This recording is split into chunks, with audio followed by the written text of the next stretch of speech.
नमस्कार आप सभी को। आप देख रहे हैं इकोना solutions, providing coaching NET, JRF, SET, PGT और जितनी भी एचपीसीआरए द्वारा भी पीजीटी इकोनॉमिक्स की भर्ती होने वाली है, अदर एग्जाम से रिलेटेड जितने भी है इकोनॉमिक्स से संबंधित, वो सभी के सभी यहाँ पे आपको इसकी कोचिंग मिल जाएगी। इससे पहले हमने स्टार्ट किया था एचपी सेट की सीरीज को, क्योंकि 7 तारीख को सेट का एग्जाम था और उसमें बहुत सारे क्वेश्चन कवर अप हुए थे हमारी वीडियो से। कम 60 से 70 को 50 से 60 क्वेश्चन हमारी वीडियो से डायरेक्टली इनडायरेक्टली बेसिस से पूछे गए थे। अब जो 30 तारीख को तय हुआ है नेट का पेपर इकोनॉमिक्स का, उसको हम कवर करेंगे और उसमें हाईली जो रिपीटेड क्वेश्चन है उनको कवर अप करेंगे विद द फुल एक्सप्लेनेशन, और डायरेक्टली इनडायरेक्टली अदर क्वेश्चन भी उसके साथ रिलेटेड रहेंगे। एचपीसीआरए पीजीटी की जो भी इकोनॉमिक्स की तैयारी कर रहे हैं उनके लिए भी ये बहुत हेल्पफुल रहने वाला है, क्योंकि माइक्रो इकोनॉमिक्स हम इसमें कंप्लीट 100 क्वेश्चन कंप्लीट करेंगे और जो भी यूनिट दे रखी है सभी यूनिट्स जितनी हमारे पास 10 यूनिट्स हैं सिलेबस के अनुसार, उन सभी 10 यूनिट्स के हम 100 क्वेश्चन जो है कंप्लीट करेंगे। तो ये सीरीज आज से स्टार्ट हो चुकी है, आप इसमें कंटिन्यू बने रहें। सो स्टार्ट करते हैं with micro economics. Indifference curve के बारे में क्वेश्चन है कि indifference curve and marginal rate of substitution in case of indifference curve of two goods and Y, ठीक है, as a consumption of X increases. तो क्या होता है अगर एक्स का कंजम्पशन इंक्रीज होता है तो marginal rate of substitution increase होता है, डिक्रीज होता है, या रिमेन कांस्टेंट रहता है, या फर्स्ट इंक्रीज होता है देन डिक्रीज रहता है। तो इसमें सिंपल सा क्वेश्चन का आंसर है कि जब आप इंडिफरेंस कर्व को बनाते हैं उसमें, क्योंकि इंडिफरेंस कर्व से क्लियरली शो होता है कि ये डाउनवर्ड स्लोप होता है और यहाँ पे कंसिस्टेंटली कंटिन्यूसली आपका जो वो रहता है, क्या बोलते हैं, मार्जिनल रेट ऑफ सब्स्टिट्यूशन रहते हैं, वो डिक्लाइन होता रहता है। क्योंकि जैसे जैसे आप y की यूनिट्स को गिव अप करेंगे एक्स्ट्रा यूनिट पाने के लिए x की, तो क्योंकि जब भी इकोनॉमिक्स का बेसिक रूल है कि जितना ज़्यादा अमाउंट में कोई चीज़ आती है तो अमाउंट में ज़्यादा होने की वजह से उसकी मार्जिनल यूटिलिटी या मार्जिनल प्रोडक्ट हो, कुछ भी हो, वो डिक्लाइन होना स्टार्ट हो जाता है। तो इस केस में भी जैसे जैसे आप x देख रहे होंगे तो x की क्वांटिटी इंक्रीज हो रही है by giving up the y quantities, y goods की क्वांटिटी, तो ऑटोमेटिकली यहाँ पे क्या हो जाएगा, ये डिक्लाइन होना स्टार्ट हो जाता है। इसमें इंपॉर्टेंट चीज है कि मार्जिनल रेट, ये क्वेश्चन भी रहता है कि what is marginal rate of substitution.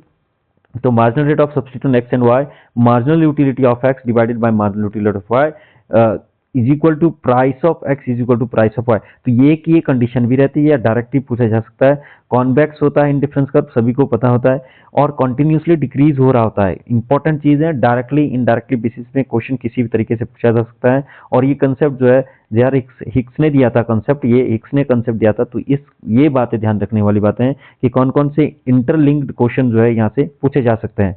Next question है जनरल इक्विलिब्रियम का। General equilibrium is not related to which one of the following. तो जनरल इक्विलिब्रियम का कंसेप्ट जो है बॉर्डर्स ने दिया था। जितने भी एचपीसीआरए और पीजीटी एग्जाम के लिए हैं उसमें ऐसे क्वेश्चन डायरेक्टली पूछे जाते हैं कि कौन सा कंसेप्ट किसने कब दिया है। तो यहाँ पे आप वॉल्डर्स का लिख सकते हैं, वॉल्डर्स ने जनरल का कंसेप्ट दिया था। इससे रिलेटेड 3 इंपॉर्टेंट पॉइंट है जो संबंधित है, और ऐसा कौन सा पॉइंट है जो इससे अनरिलेटेड है। तो uniqueness problem, yes that is also related with the general equilibrium. Existence problem, ये भी संबंधित है, और स्टेबिलिटी प्रॉब्लम, ये भी तीनों जो है संबंधित है किससे, जनरल इक्विलिब्रियम से। जो कि इससे संबंधित नहीं है वो मॉरल हजार्ड का प्रॉब्लम है, क्योंकि जो मॉरल हजार्ड होता है ये पूर्णतः जब मार्केट फेल होता है उसमें सबसे बड़ा क्या रहता है, इसका कारण रहता है। और ये ड्यू टू किसकी वजह से होता है, एसमेट्रिक इन्फॉर्मेशन की वजह से होता है। ये एसमेट्रिक इन्फॉर्मेशन का क्वेश्चन शायद अभी इसमें सेट में भी आया था, और जितने भी वेरियस अदर सेट के एग्जाम होते हैं वेरियस स्टेट में, वहां पे भी ये क्वेश्चन बार बार पूछे जाते हैं। तो प्लीज इन सब चीजों का ध्यान रखें। जो भी क्वेश्चन इसके बारे में डिस्क्रिप्शन दी जा रही है वो इंपॉर्टेंट है। और ये अगला क्वेश्चन जो है शॉर्ट रन प्रोडक्शन फंक्शन से है। शॉर्ट रन प्रोडक्शन फंक्शन का जो केस है वो विच one of the following is correct. तो स्टेटमेंट दे रखी है 1 to 4 स्टेटमेंट दे रखी है। अब शॉर्ट रन और लॉन्ग रन दो प्रोडक्शन फंक्शन होते हैं। शॉर्ट रन में हमारे एक वेरिएबल फैक्टर रहता है और बाकी अदर फैक्टर क्या रहते हैं, कांस्टेंट रहते हैं, चाहे वो कैपिटल हो या टेक्नोलॉजी हो, सारे के सारे फैक्टर कैसे रहते हैं, कांस्टेंट रहता है। तो ये अंडरस्टैंड करने के लिए है। और उसके बाद जो लॉन्ग रन फैक्टर हमारा जो प्रोडक्शन फंक्शन होता है उसमें सारे के सारे वेरिएबल फैक्टर ऑफ प्रोडक्शन रहते हैं। तो ये स्टेटमेंट दे रखी है technology changes as a labour changes, ठीक है, technology changes as capital changes, और technology increase till diminishing returns. तो ये इंपॉर्टेंट पॉइंट है क्योंकि टेक्नोलॉजिकल चेंजेस जो है, टेक्नोलॉजी कांस्टेंट है, तो ये तीनों के तीनों जो है स्टेटमेंट है इनकरेक्ट है। राइट ऑप्शन इज 4, क्योंकि टेक्नोलॉजी को क्या माना जाता है, कांस्टेंट माना जाता है। डायरेक्टली इनडायरेक्टली क्वेश्चन किसी भी तरीके से क्वेश्चन रिलेटेड बेसिस पे आ सकते हैं। अब अगला क्वेश्चन है, long run average cost curve की बात की जा रही है। लॉन्ग रन एवरेज कॉस्ट का मतलब होता है, आप कॉस्ट को देख पा रहे होंगे, इनिशियल में कॉस्ट डाउनफॉल हो रही है, यहाँ पे मिनिमम हो गई और इसके बाद कॉस्ट क्या हो रही है, इंक्रीज हो रही है। तो जो ये पोर्शन जो मिनिमम पॉइंट पे है, इस पॉइंट से पहले जो है इकोनॉमीज ऑफ स्केल होती है, इसके बाद डिसइकोनॉमीज ऑफ स्केल होती है, क्योंकि कॉस्ट जो है ज्यादा बढ़ती है, जिसकी वजह से आउटपुट प्रोडक्शन होने के बाद उससे जो रेवेन्यू वो रेवेन्यू लेस हो जाता है। तो करेक्ट ऑप्शन है लॉ ऑफ वेरिएबल प्रोपोर्शन की वजह से होता है, या लॉ ऑफ डिमिनिशिंग रिटर्न्स की वजह से होता है, या इकोनॉमीज ऑफ स्केल की वजह से होता है। तो ये इंपॉर्टेंट चीज है, और डिसइकोनॉमीज ऑफ स्केल है। तो ये स्थिति कभी भी पूछी जा सकती है कि जब हमारा एलएसी इन डिक्लाइन हो रहा होता है, तो इनिशियल के फेजेस में जब वो मिनिमम पॉइंट पे पहुंचता है, तो उससे पहले कौन सी स्थिति होती है, किसकी वजह से डिक्लाइन होता है, मिनिमम पॉइंट में जब पहुंचता है, और उसके बाद जब इंक्रीज होना स्टार्ट हो जाता है, तो उसके बाद कौन सी स्थिति हो सकती है। तो क्वेश्चन रिलेटेड हो सकते हैं, इनडायरेक्ट बेसिस पे संबंधित हो सकते हैं कुछ क्वेश्चन, तो ये ध्यान देने वाली बात है। तो यहाँ का right answer is economies of scale, क्योंकि इकोनॉमीज ऑफ स्केल किसकी वजह से होती है, ये क्वेश्चन बार बार रहता है। स्पेशलाइजेशन की वजह से होता है, बल्क बाइंग की वजह से होता है, या फाइनेंशियल इकोनॉमीज की वजह से होता है, या टेक्निकल उनके पास ऐसी एफिशिएंसी है, उसकी वजह से भी वहां पे इकोनॉमीज ऑफ स्केल प्राप्त होती है। क्वेश्चन नंबर 5 की बात करते हैं, डिसीजन अंडर अनसर्टेनिटी। तो डिसीजन अंडर अनसर्टेनिटी में, in a situation of decision under uncertainty, if a consumer faces equal expected income from two alternatives, then she or he will take decision on the basis of। तो ये question भी important है। ये बॉन Neumann मॉर्गनस्टन की जो indirect हमारा utility की जो थ्योरी है उन्होंने दी थी 1944 के उसमें, उससे ये क्वेश्चन डायरेक्टली पूछा गया था। इसमें क्वेश्चन देखिए, expected utility of both alternative, क्योंकि दो अल्टरनेटिव है, एक्स एंड वाई, दो आपके पास अल्टरनेटिव है, probability of risk attached, variation of risk attached, और रिस्क ऑफ ईच अल्टरनेटिव। तो इसका सही आंसर है एक्सपेक्टेड यूटिलिटी। जहां पर ये थ्योरी स्टेट क्या करती है कि agent maximise expected utility not expected income. तो ध्यान देने वाली बात है कि अगर आपके पास अनसर्टेनिटी डिसीजन से रिलेटेड और यूटिलिटी से रिलेटेड क्वेश्चन आता है, तो प्लीज मेक श्योर कि पहले तो कंसेप्ट किसने दिया है, बॉन न्यूमन मॉर्गनस्टन ने दिया था, और उसके बाद वो क्या मैक्सिमाइज करते हैं, मैक्सिमाइज एक्सपेक्टेड, क्योंकि एक्सपेक्टेड यूटिलिटी को क्या करना चाहते हैं, मैक्सिमाइज करना चाहते हैं। इसी की वजह से क्या होता है, नॉट जस्ट इनकम, ठीक है, with the same income choose higher expected utility. तो जो आपके पास सेम इनकम है, इनकम को बिल्कुल कांस्टेंट रखेंगे, और उससे क्या करना चाहते हो, हायर एक्सपेक्टेड यूटिलिटी को इंक्रीज करना। तो राइट आंसर इज 1, ठीक है। तो इस हिसाब से क्वेश्चन नंबर 5। क्वेश्चन नंबर 6 हमारे पास रिस्क मिटिगेशन स्ट्रेटेजीज है। Which one of the following measures are used by risk averse person to minimize risk? तो ये भी क्वेश्चन वहीं से है। Diversification of resources, insurance of risk event, total cost of resources, and value of information risk event. तो यहाँ में से जो हमारे पास राइट आंसर रहने वाला है वो है हमारा जो ए, करेक्ट आंसर है ए, बी और डी। तो आप देख सकते हैं ए हमारे पास संसाधनों का विविध, क्योंकि होता क्या है कि रिस्क को कैसे मिनिमाइज किया जा सकता है। If you have 2-3 type of asset, एक बहुत हाईली रिस्क है, दूसरा जो स्मॉल रिस्क है, तो आप उनको एसेट को डाइवर्सिफाई कर सकते हैं। उसमें एक इसमें 30% डालेंगे, एक में 40% डालेंगे, और एक में 30% डालेंगे। तो रिस्क को आपने डिवाइड कर दिया, ये भी सही है, विविधीकरण कर दिया, हमने डाइवर्सिफिकेशन कर दिया। और जब डाइवर्सिफिकेशन होगा तो आपका जो ऑटोमेटिकली यह रिस्क क्या हो जाएगा, कम हो जाएगा। उसके बाद अगला है insurance of risk, very important. ये इंश्योरेंस बहुत जरूरी है। अगर डाइवर्सिफाई भी कर दिया आपने रिस्क को, और उसका इंश्योरेंस भी करा जाए, क्योंकि लोग देखते हैं आजकल जमाने में कि सभी के सभी जो है रिस्क को ओवरकम करने के लिए इंश्योरेंस कंसेप्ट आया। टोटल कॉस्ट रिसोर्सेस ये आप नहीं होता है, value of information of risk event, तो ये भी इंपॉर्टेंट पॉइंट है। तो 3 इसके ए, बी और डी, इसको मेन स्ट्रेटेजीज हैं रिस्क को मैनेज करने के लिए। तो क्वेश्चन इनडायरेक्ट बेसिस पे आ सकता है कि कौन कौन सी ऐसी स्ट्रेटेजीज है। डाइवर्सिफिकेशन ऑफ रिस्क बहुत बारी क्वेश्चन पूछे गए हैं। Insurance of risk of event, क्योंकि रिस्क होने की जितनी प्रोबेबिलिटी है उसको कम किया जा जाएगा, क्योंकि आप पहले ही इंश्योर कर रहे हैं। और value of information of risk event, तो ये भी इंपॉर्टेंट पॉइंट है। अगला जो क्वेश्चन है वो है वेलफेयर इकोनॉमिक्स थ्योरम से, जहां पर विच one of the following is correct. Welfare से संबंधित बहुत ज्यादा क्वेश्चन रहते हैं, डायरेक्टली क्वेश्चन आते हैं। पैरेटो एफिशिएंसी बहुत फेमस क्वेश्चन है, और उसके बाद हमारे जो साइटोपेस्की है, इसका कंपनसेशन है, अदर जितने भी क्वेश्चन है वहां से रहते हैं। Any competitive equilibrium leads to Pareto efficient allocation, statement 1। दूसरा हमारे पास है competitive equilibrium does not lead to Pareto efficiency.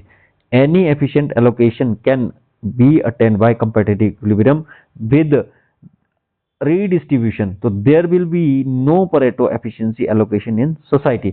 तो ये ऐसा क्वेश्चन था। इसमें जो हमारे पास राइट आंसर रहने वाला है वो है A एंड C। तो A and C is the correct option, आप इसको टिक कर सकते हैं। क्वेश्चन A और C के रीजन क्या है? ए और सी का रीजन ये है कि a competitive equilibrium lead to the Pareto, क्योंकि जो वहां पे है परेटो एफिशिएंसी वो परफेक्ट कंपटीशन की ही बात करते हैं, जहाँ पे मार्जिनल रेट ऑफ, चाहे आप एलोकेटिव बात की, डिस्ट्रीब्यूशन की बात हो, चाहे प्रोडक्ट की बात हो या फैक्टर प्रोडक्शन की बात हो, ये आपका कहाँ पे होता है? जहाँ पे पॉसिबिलिटी फैक्टर ऑफ प्रोडक्शन, तो वहां पे एफिशिएंसी होती है। परेटो की ये अजम्पशन है। सी ये तब नहीं हो पाएगा क्योंकि does not lead to competitive, क्योंकि ये इसका कॉन्ट्राडिक्टरी है। तो यहाँ पे तो क्योंकि अजम्पशन ही परफेक्ट कंपटीशन है, तो इसलिए बी स्टेटमेंट ब्रेक डाउन हो जाता है। See any efficient allocation can be attain bye competitive equilibrium with, तो इंपॉर्टेंट चीज है रीडिस्ट्रीब्यूशन से। तो हम क्या कर सकते हैं कि हाँ, ये बोला जा रहा है कि अगर वहां पे स्थिति है ऐसी जहां पे वो जो है कंपेटिटिव हो रहा है, लेकिन रीडिस्ट्रीब्यूशन के थ्रू हम जो है क्या कर सकते हैं? अटेन कर सकते हैं एफिशिएंसी को। दो सी इज करेक्ट और नो एफिशिएंसी एलोकेटिव, तो ये गलत है। तो ए और सी इज द करेक्ट ऑप्शन। सो आप इसको देख सकते हैं। अगला क्वेश्चन है फैक्टर प्राइसिंग का है, जिसमें बीच condition hold true when the factor market is perfectly competitive and product market is monopolistic। तो इसमें क्वेश्चन डायरेक्टली था, इजी था क्वेश्चन। इसमें क्वेश्चन में ये पूछा गया है परफेक्ट फैक्टर जो आपका क्या बोलते हैं, फैक्टर में परफेक्ट मार्केट की स्थिति है और मोनोपोली की स्थिति किसमें है? प्रोडक्ट मार्केट में है। तो आपके पास सीधा सीधा है कि value of marginal productivity is greater then marginal revenue productivity, या बोथ आर डिक्रीजिंग। ठीक है, वैल्यू ऑफ, या तो वैल्यू ऑफ मार्जिनल प्रोडक्टिविटी क्या हो रही है? डिक्रीज हो रही है मार्जिनल रेवेन्यू प्रोडक्टिविटी से, या फिर value of marginal productivity less than marginal revenue productivity. और डी इसका ऑप्शन है, मार्जिनल रेवेन्यू फिजिकल लेबर जो निकलता है किसके बराबर होता है? बेजिस के बराबर होता है। तो इसका जो राइट आंसर रहने वाला है वो है ए, बी और डी। तो then you can mark A, B and D, A, B and D. तो यहाँ देखो पहली स्थिति में क्योंकि value of marginal revenue marginal productivity is greater than, हाँ होता है। जब आप इसकी स्थिति देखेंगे तो यहाँ पे आपको बन जाएगा। उसके बाद क्या है कि आपका जो दूसरा है वैल्यू ऑफ, ये घटता भी है, ठीक है, ये आपका घटेगा भी एक टाइप पे। और यहाँ पे वैल्यू ऑफ मार्जिनल प्रोडक्टिविटी और मार्जिनल रेवेन्यू प्रोडक्टिविटी, ठीक है। तो यहाँ पे दोनों की स्थिति में आप देख पा रहे होंगे। और अगला डी है कि यहाँ पे एक पॉइंट पे क्या हो जाएंगे? इक्वल हो जाएंगे बेसिस के बराबर, जहां पे बेस का निर्धारण किया जाएगा। सो राइट आंसर इज थर्ड, जो इसका ऑप्शन है वो है। अगला क्वेश्चन है, क्योंकि मोनोपोली में प्रोडक्ट मार्केट में क्या स्थिति होती है कि price is greater then marginal revenue productivity, इसी वजह से वैल्यू क्या हो जाती है? ग्रेटर देन हो जाती है। किससे? मार्जिनल रेवेन्यू प्रोडक्टिविटी से। डिमिनिशिंग रिटर्न बोथ में फॉल होता है।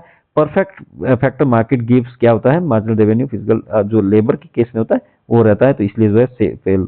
अगला क्वेश्चन था जो मार्केट स्ट्रक्चर है, यहाँ से हमेशा क्वेश्चन रहता है मार्केट स्ट्रक्चर से। आपको ये सिंपल क्वेश्चन है जिसमें आप लिस्ट 1 और लिस्ट के साथ, लिस्ट 2 के साथ मैच करना है। तो परफेक्ट कंपटीशन का सबसे जो जितनी भी फीचर्स होती है उसको आइडेंटिकल प्रोडक्ट्स होते हैं, ठीक है, क्योंकि होमोजेनिटी होती है, ठीक है। उसके बाद मोनोपोलिस्टिक कंपटीशन में क्या होता है कि there is little difference in the product. हाँ जी, होता है, बिल्कुल होता है, क्योंकि वहाँ प्रोडक्ट डिफरेंशिएशन होता है। उसके आधार पर, प्रोडक्ट के कलर के आधार पर, शेप के आधार पर और क्वालिटी के आधार पर उनको डिफरेंशिएट किया जा सकता है। और क्या बोलते हैं, क्योंकि मोनोपोली के केस में, क्योंकि उसमें आपके पास क्लोज सब्स्टिट्यूट नहीं होता है, और oligopoly many perceive the differences, so वहाँ पे जो है हो भी सकता है, नहीं भी हो सकता है।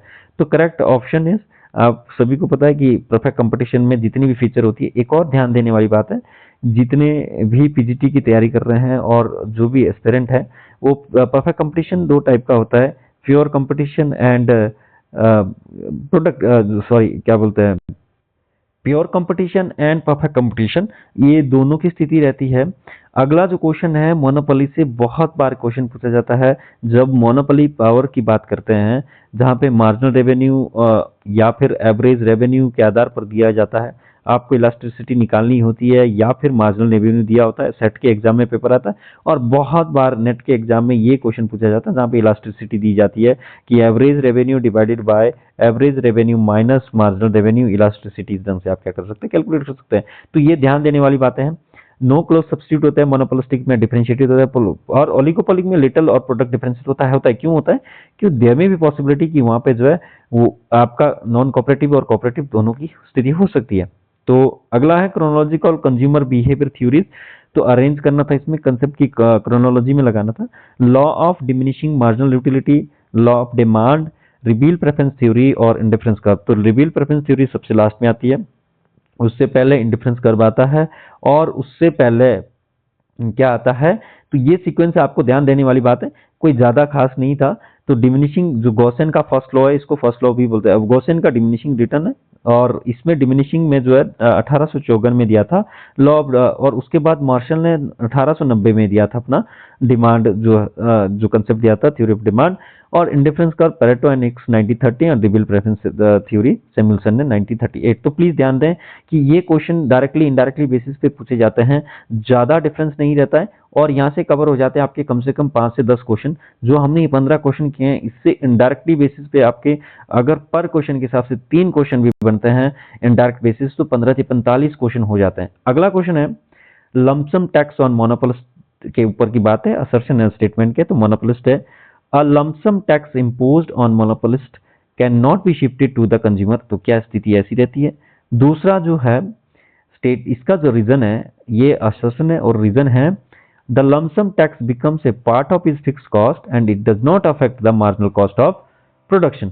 तो ये जो बिल्कुल है, क्योंकि क्या होता है आपका करेक्ट एक्सप्लेनेशन क्यों है, क्योंकि जो मार्जिनल आपका जो मोनोपोलिस्ट होता है, मोनोपोलिस्ट के केस में वो जो शिफ्ट नहीं कर सकता है।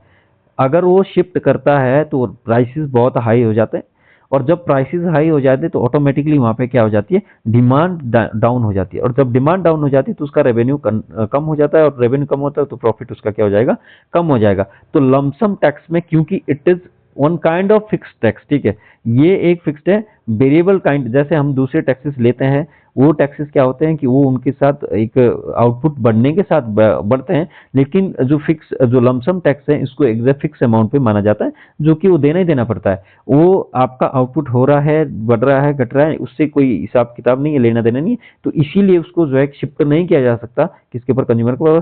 तो ये इंपॉर्टेंट है। और मार्जिनल कॉस्ट क्या रहती है, अनचेंज रहती है। So marginal revenue is equal to marginal cost unchange, so price and quantity तो बॉर्न टोटली बाय मोनोपोलिस्ट। तो प्लीज ये ध्यान दें क्योंकि ये क्वेश्चन बार बार पूछा जाता है।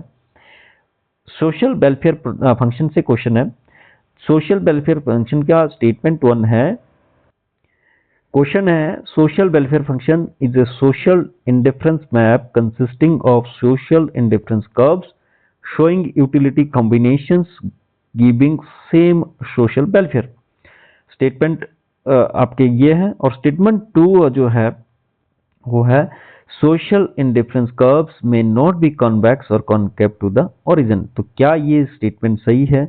बिल्कुल, देखो स्टेटमेंट 1 इज करेक्ट अगर आप इसको देख पा रहे होंगे, क्योंकि उसमें क्या है कि सोशल वेलफेयर फंक्शन जो है is a social indifference map, क्योंकि बहुत सारे मैप उसमें क्या बोलते हैं इंडिफरेंस कर्व होते हैं, तो मैप की वजह से उसको